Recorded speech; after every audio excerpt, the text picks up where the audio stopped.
WCBI News at 10 starts now.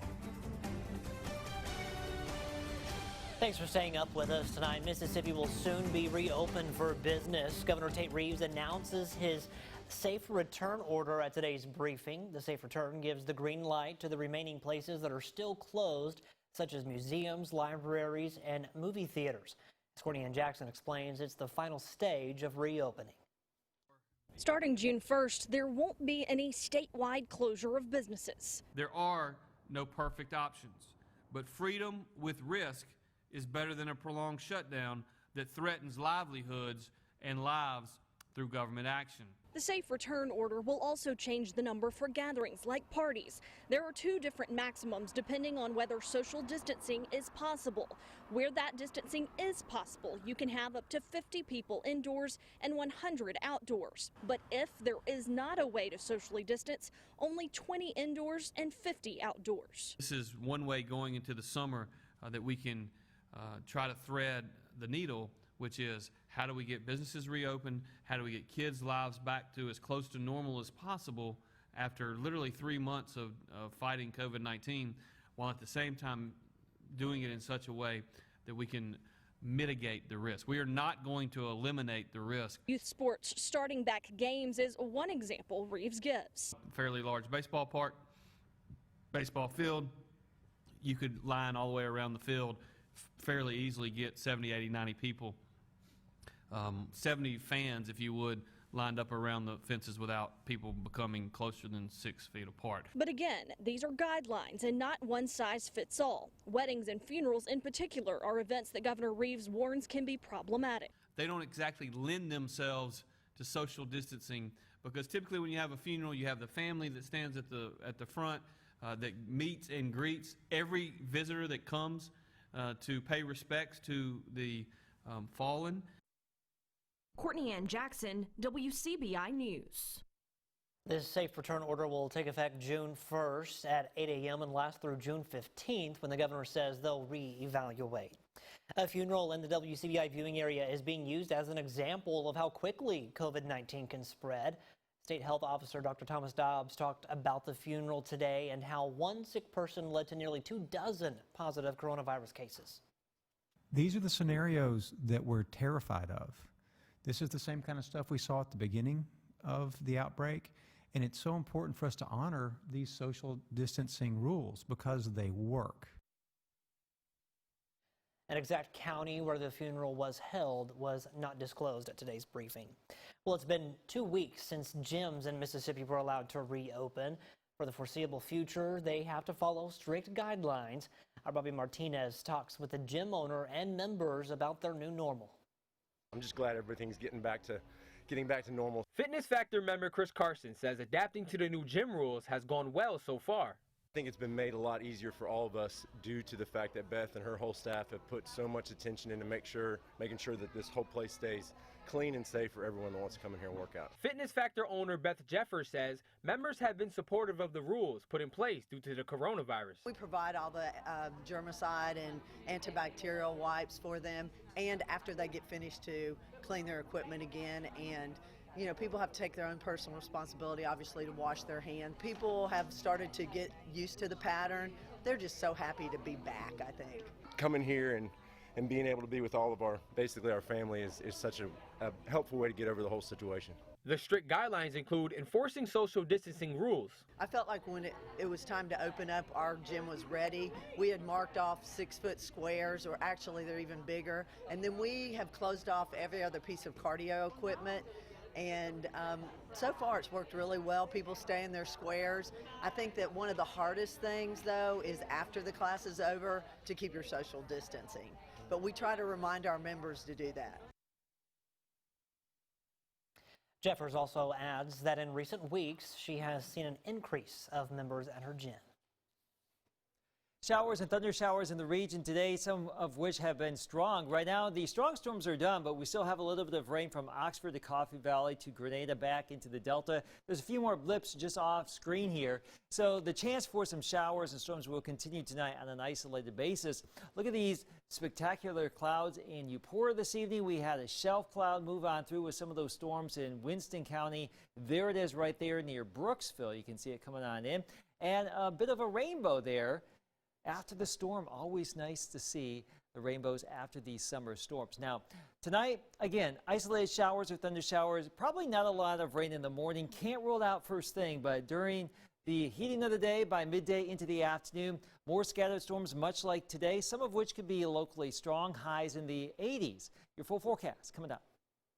New tonight, a Mississippi mayor is facing criticism after his comments on social media regarding the death of George Floyd. Floyd is the man who died in police custody in Minneapolis, Minnesota. His death has sparked a national outcry over the use of force and racial inequality. Jesse Fenver of CBS affiliate WJTV in Jackson speaks with the mayor of Petal, who's defending his comments. On Monday, a video out of Minneapolis went viral. It showed a Minneapolis police officer keeping his knee on the neck of an African-American man named George Floyd, who said he couldn't breathe repeatedly in the video. The video has been a lightning rod on social media, with folks outraged over the treatment and subsequent death of Floyd. On Tuesday, Petal Mayor Hal Marks shared his thoughts on the situation on his social media pages, saying in part, quote, "If you can say you can't breathe, you're breathing. Most likely that man died of an overdose or heart attack." Today I spoke with Marks, who defended his comments. Well, I mean, I didn't think it was that controversial what I said. And, you know, I have the right to have an opinion just as everyone else does. And I think we've got to the point in our country where we only hear one side so often. And if you raise a point or if you disagree with the prevailing opinion, somehow you're attacked and labeled as racist. Marks went a step further, saying he thinks the officers are being treated unfairly. The officers in question, I think, handled it the way they probably should have. They stayed calm. They weren't beating this person. They were restraining him, apparently, probably because he'd been very resistant. They'd already called an ambulance, so they knew he was in medical distress, so they were trying to get him aid for that. But we don't know enough about this situation. That's my whole point. Don't rush to judgment. I reached out to the Forest County NAACP chapter and spoke with their president, Clarence McGee. McGee pushed back on Marks's comments, disagreeing with what he had to say. I thought that it was distasteful and quite inappropriate. To me, it sends the wrong message. We should be about justice and equality, regardless of gender, race. Since the video went viral on Monday, the 4 Minneapolis police officers involved have been fired. In Forest County, Jesse Finver, 12 News. And Marks says he is not seeking re-election in 2021 as the mayor there of Petal. Now, there are new developments in the death of George Floyd, including a call to prosecute the officer who pressed his knee to Floyd's neck. That call coming from the officer's former boss, the mayor of Minneapolis. CBS's Jeff Pegues has the latest. The new cell phone video shows the initial arrest. Officers are seen taking George Floyd out of his vehicle. In surveillance video obtained by CBS News, a handcuffed Floyd is walked across the street toward a police car. In the distance, you can see Floyd fall. In this newly circulated video, 3 officers have Floyd pinned on the ground, while another stands over them. You can hear Floyd pleading for air. Please let me stand. I can't breathe, officer. The officer who pressed his knee to Floyd's neck has been identified as Derek Chauvin. Give me, man. He doesn't let up until the 46-year-old's listless body is put on a stretcher. In a new report, the fire department says medics in the ambulance checked his pulse several times, finding none. He was later pronounced dead at the hospital. Tonight, the other officers involved have been identified as Thomas Lane, J. Alexander Kung, and Tu Tao. But Chauvin is under the most scrutiny. Even though the Floyd investigation is ongoing, Minneapolis Mayor Jacob Frey called for Chauvin to be arrested. Do you think that was murder? I do. You do? Let me be clear. The arresting officer killed someone. As to the precise charge, I'm not going to get into that. Tuesday night, protesters demanded all 4 officers be charged. Some turned anger into destruction. Officers used smoke grenades and rubber bullets to break up the crowd. Tonight, we're also learning more about Floyd. The 46-year-old moved to Minneapolis from his hometown of Houston looking for a better job. You know, this is the man I loved for 3 years. Courtney Ross is Floyd's girlfriend. It's clear as water. That video says it all. If you don't see murder, I don't know what you see. The union, representing the police officers, is asking the public not to jump to conclusions. But once again, protesters are gathered here in the streets of Minneapolis, and police are bracing for another long night. Jeff Begaze, CBS News, Minneapolis. Definitely a tough story to watch there. For now, we're going to send things back over to Chief Meteorologist Keith Gibson. Keith, we had some rain today and some beautiful sunset images coming through. Always great to see after these summer storms. I think we will duplicate it again tomorrow, Scott. On our Thursday, temperatures will be in the low to mid 80s. We'll see some storms bubble on up during the heating of the day. Some of those can be locally strong, but all of this goes away for the weekend. We'll talk about that in your 7-8 next. Your WCBI First Alert AccuWeather forecast with Chief Meteorologist Keith Gibson. We've had some rain and storms around the region today, a lot of that on the way out. However, we still have a little bit of rain for you in Oxford, down towards Water Valley, Coffeyville, just to the northwest of downtown Grenada, a downpour. Also back to the south and west of Jackson, down across southeastern Mississippi too. So still a chance for some showers and thunder showers tonight. Temperatures will be down into the mid 60s. We stay mild and muggy. Be sure to download the WCBI News app, the latest forecast, weather alerts, of course, live coverage, and pictures and videos. You can share them with us. Let's check out some of these pictures this evening. Look at that great shelf cloud, always foreboding, very ominous looking as it comes your way. If you see these are typical with these summer storms. Very impressive to see, and then behind it, the wind gets stirred up. We'll see bursts of rain. If you get underneath it, it looks very turbulent right there with that shelf cloud moving through. There's the storm coming into southeastern Oktibbeha County. And look at this double rainbow in Ware, Mississippi. Very nice to see the rainbows after the storm. Very vibrant. And then a less than vibrant second rainbow, but great to see this evening. This is our Alpha Insurance camera network. Our time lapses from Columbus, Tupelo, Vernon, and Louisville. You can see that shelf cloud right there moving on in with a little bit of rain, some gusty breezes. Not really a lot of official severe weather reported in our area. We did see some instances of some hail and some gusty breezes, though. Here's our first alert forecast, and we've got Gracie. She loves sunny weather. Well, guess what? We have a great day Saturday, partly cloudy, 83. The chance of rain this weekend, basically 0. Now, Thursday, Friday, the next 2 days, we will have some scattered storms around. Let me show you this. Tomorrow, when we wake up in the morning and get ready to go out, 7 o'clock in the morning, pretty quiet here. So, yeah, there could be a little bit of rain tonight, but when we wake up, it should be pretty tame. But like this morning, we could see a few showers or thunder showers around here. That went by pretty fast, didn't it? Well, let's just go right to the 7-day. Thursday, Friday, a chance for some of these showers and storms. A lot of these will be bubbling up during the heating of the day, scattered in nature. Not everyone will see it, so don't be surprised if you miss out.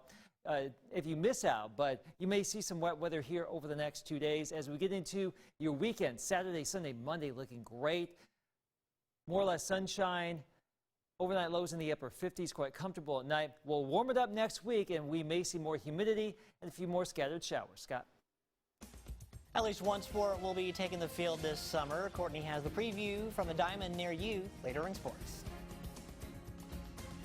Welcome back, everyone. Cardiovascular disease, including heart disease and stroke, is the leading cause of death in Mississippi, accounting for over a third of all deaths in the state. Mississippi's CVD mortality rate remains the highest in the nation.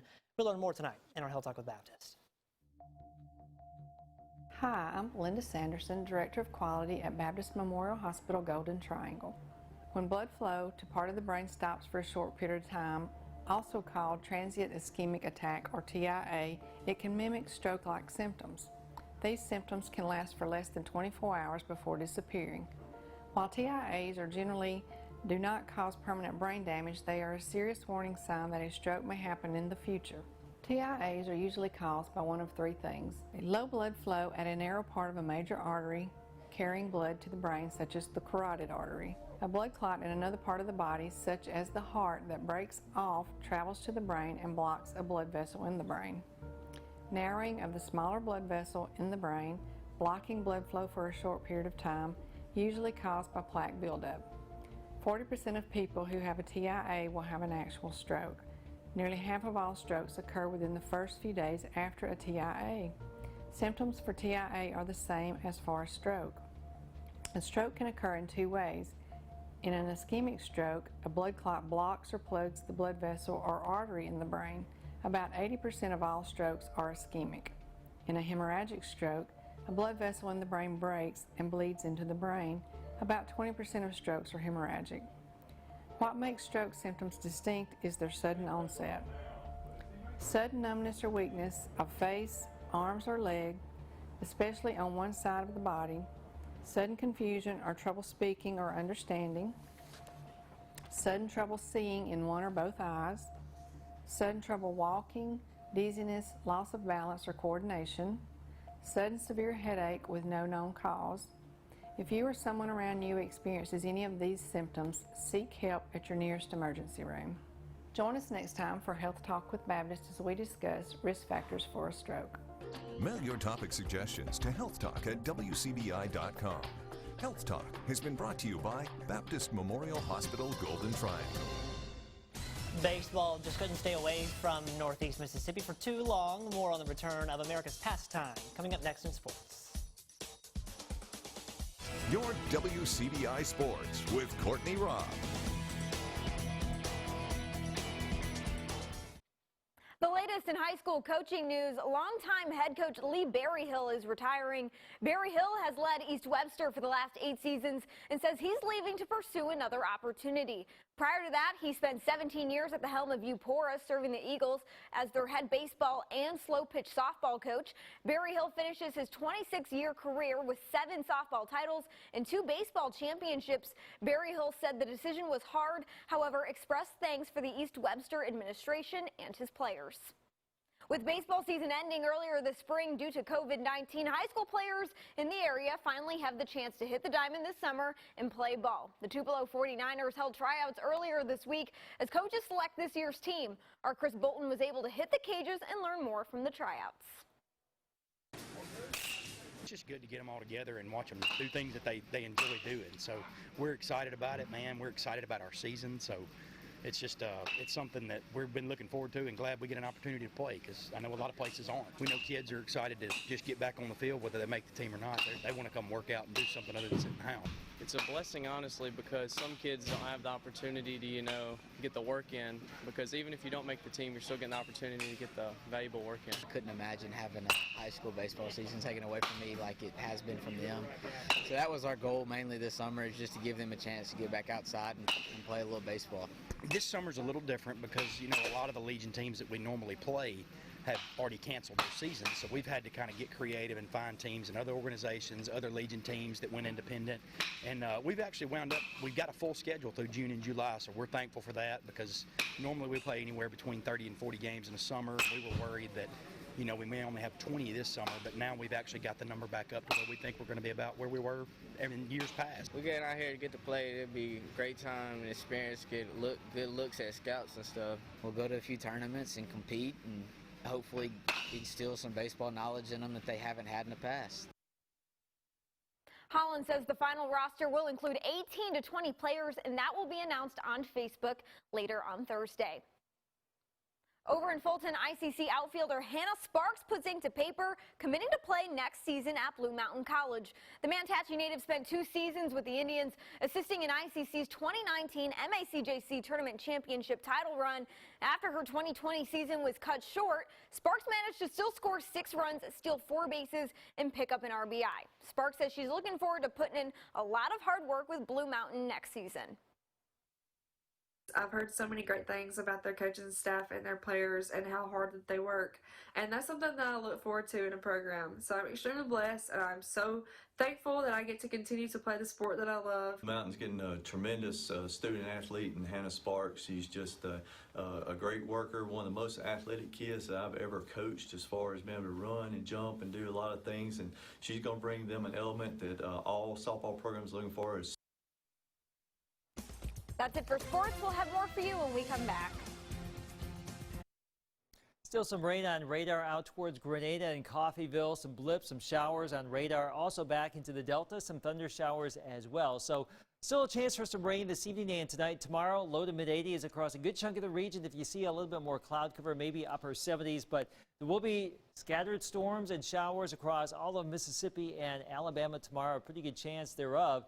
As we get into Friday, also a little bit of rain, but Scott, look at that weekend. Sunshine, drier weather, more comfortable at night as well. We say it all the time, living for the weekend. Living the dream right We're there. almost there. We're almost there. Thanks, Keith. Thanks for watching, everyone. Have a great night. We'll see you tomorrow.